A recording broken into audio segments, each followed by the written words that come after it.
김명숙 63. 남편과 사별한 지 벌써 6년.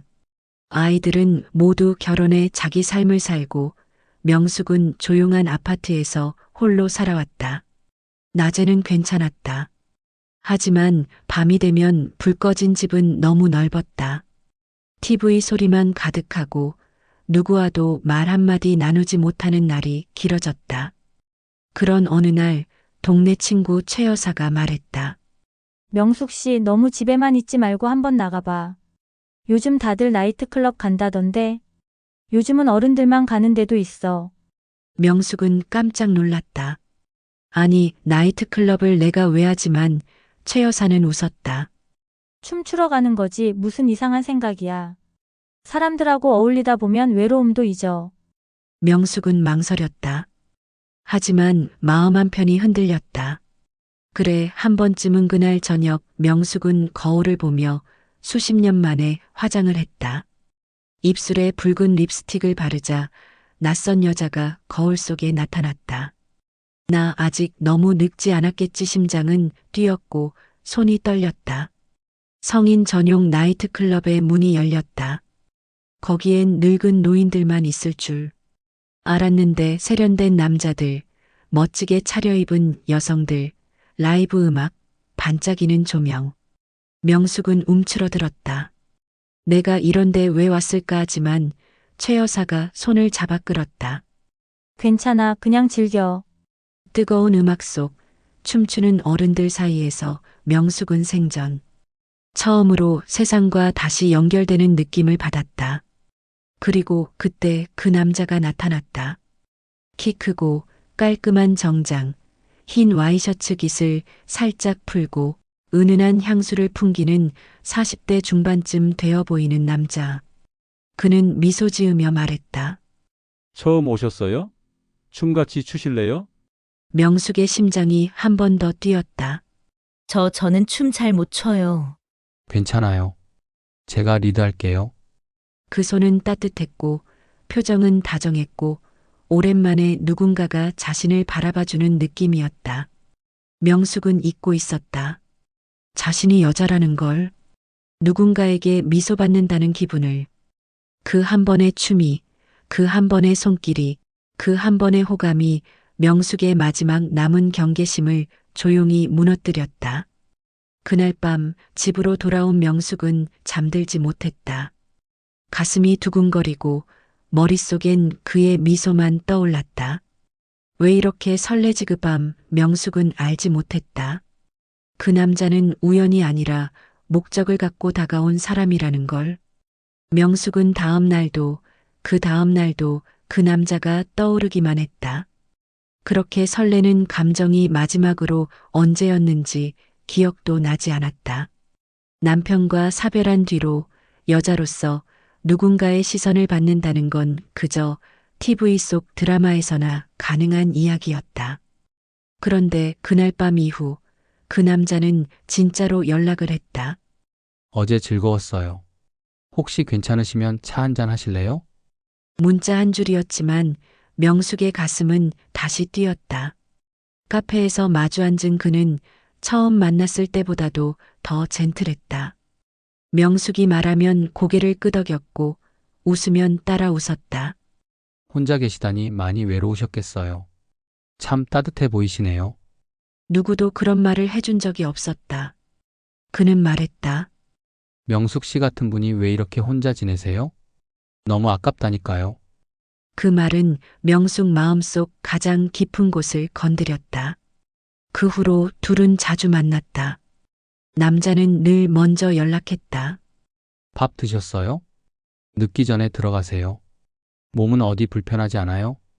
남편이 살아있을 때도 이런 관심을 받아본 적은 거의 없었다. 그렇게 며칠이 지났다. 남자는 명숙 손을 잡으며 말했다. 이제 우리 연인이라고 생각해도 될까요? 명숙은 얼굴이 붉어졌다. 제가 나이가 많잖아요.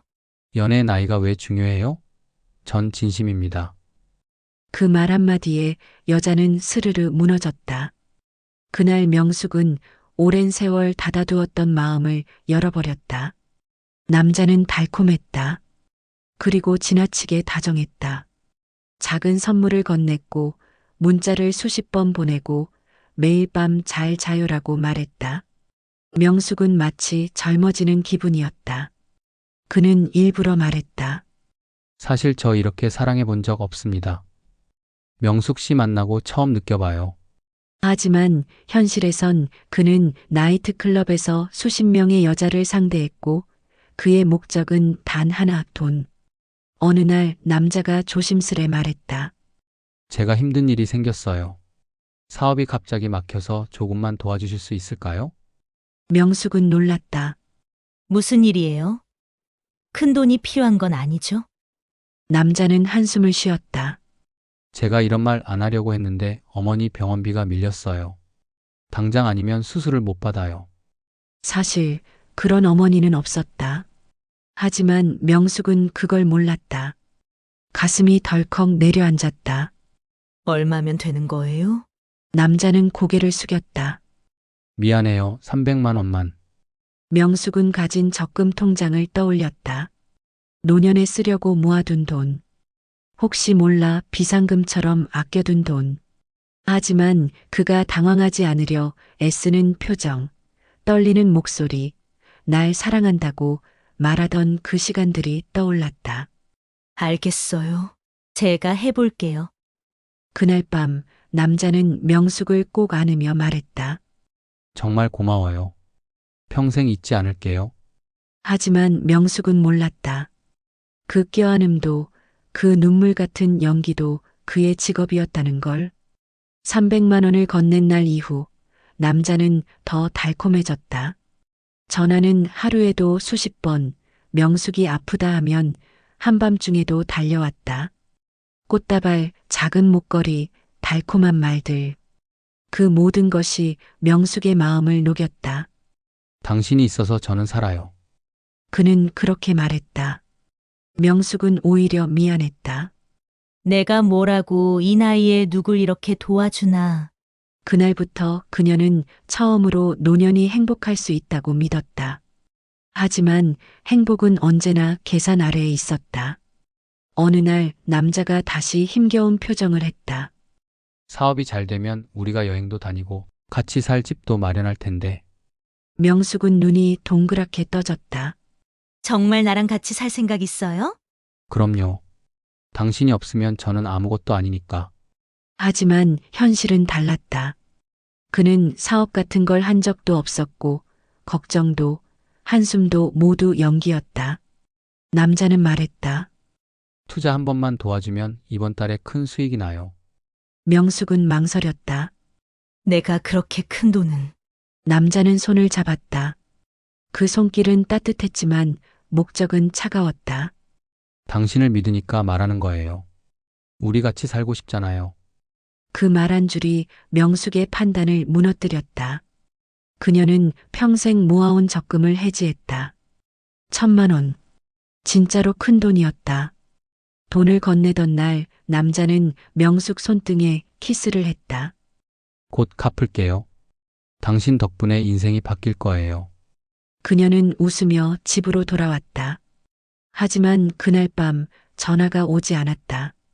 그 다음 날도 그 다음 날도 한 주가 지나고 명숙은 불안해졌다. 전화를 걸면 아, 지금 회의 중이에요. 지금 바빠요. 나중에 연락할게요. 그의 목소리는 예전처럼 따뜻하지 않았다. 그리고 어느 날 전화는 꺼져 있었다. 명숙의 가슴이 내려앉았다. 혹시 무슨 일이? 밤새 뒤척이며 연락을 기다렸다. 하지만 답도 문자도 없었다. 며칠 뒤 남자는 갑자기 나타났다. 옷차림은 더 비싸졌고 손목엔 새 시계가 빛났다. 명숙 씨, 미안해요. 사업 때문에 정신이 없어서. 그리고 그는 다시 말했다. 우리 미래를 위해서 조금만 더 도와주면 안 될까요? 명숙은 울컥했다. 나도 가진 게 많지 않아. 남자는 한숨을 쉬며 어깨를 떨었다. 그럼 그만둬요. 나는 우리 미래 믿었는데. 그 말 한마디가 명숙의 심장을 찔렀다. 아니야, 나 믿어. 조금만 기다려. 명숙은 연금을 담보로 대출을 받았다. 그날 집으로 돌아오며 속으로 말했다. 사랑하니까 도와주는 거지. 하지만 진실은 사랑해서 주는 게 아니라 속아서 주는 것이었다. 그리고 그녀는 아직 모른다. 그 남자는 같은 말로 수십 명의 여자를 울렸다는 걸. 연금 담보대출까지 꺼내 넘겼던 그날 이후 남자는 다시 달콤해졌다. 문자, 전화, 껌딱지처럼 붙어있던 다정함이 돌아왔다. 당신 없으면 못 산다니까. 우리 결혼 생각도 진지하게 해요. 명숙은 행복했다.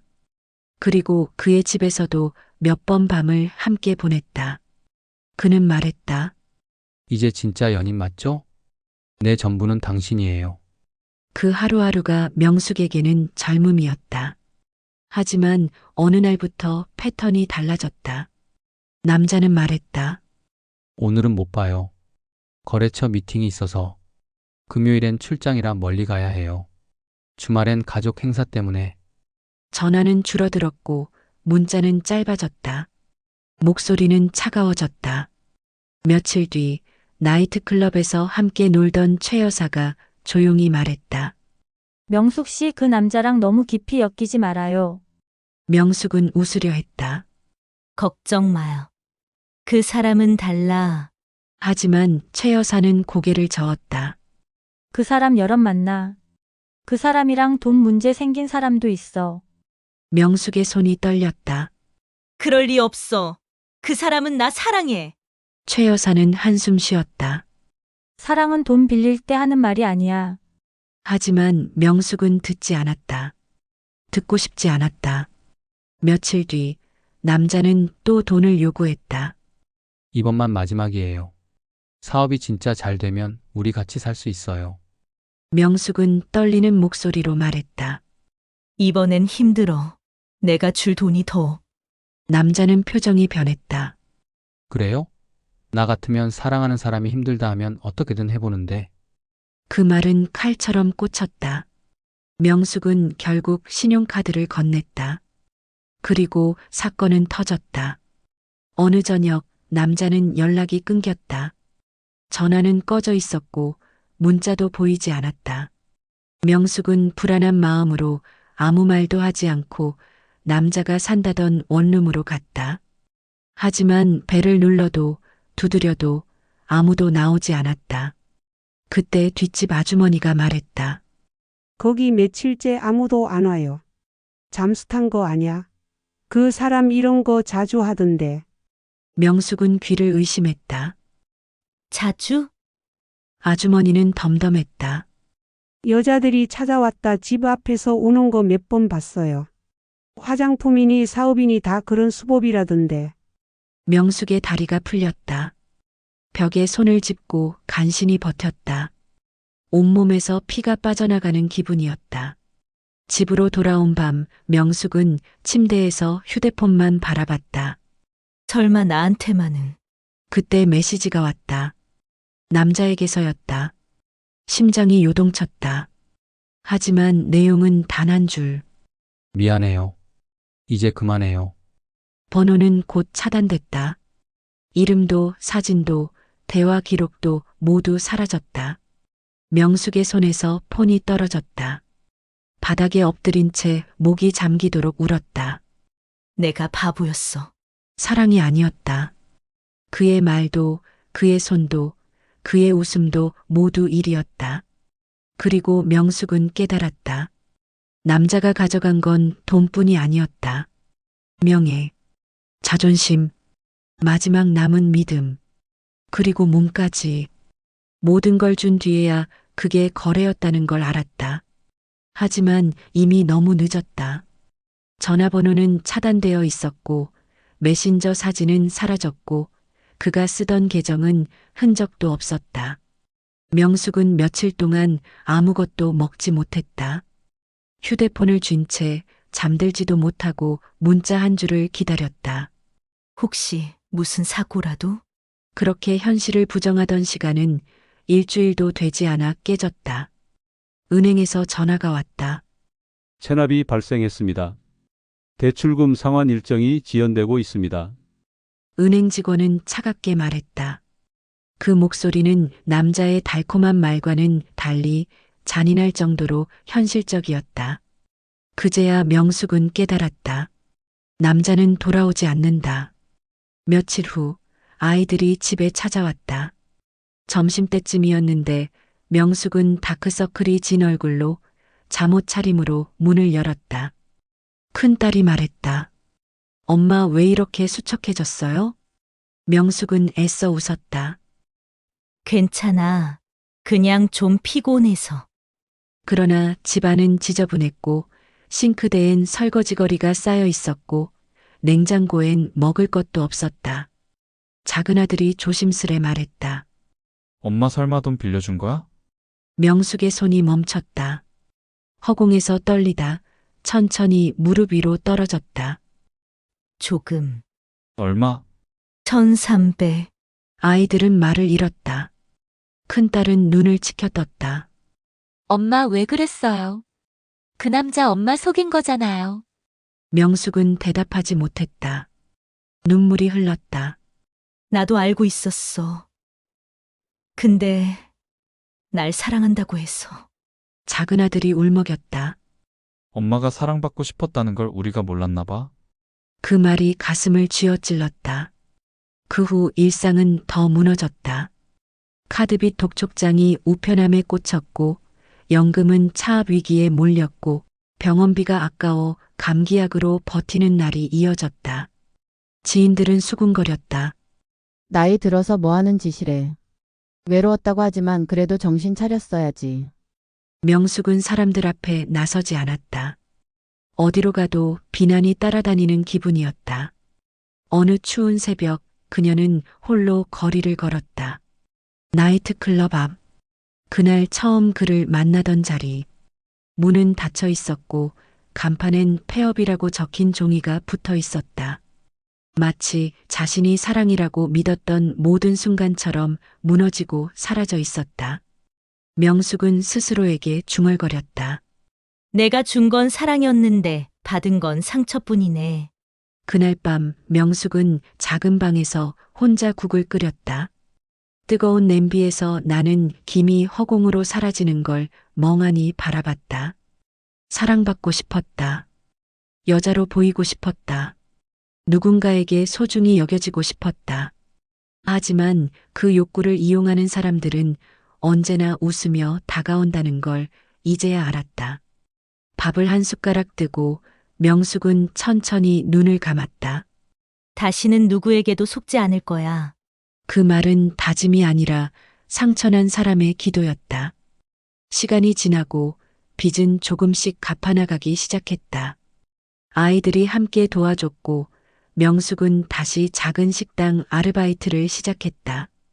완전히 회복된 건 아니었지만 살아있었다. 믿었던 사람에게 무너진 하루들, 잊을 수 없는 부끄러움과 후회들. 그러나 명숙은 알았다. 진짜 사랑은 달콤한 말이 아니라 곁에 남아주는 것이라는 걸. 그리고 그 남자는 처음부터 사랑이 아니었다. 돈을 훔쳐간 게 아니라 사랑을 훔쳐간 도둑이었다.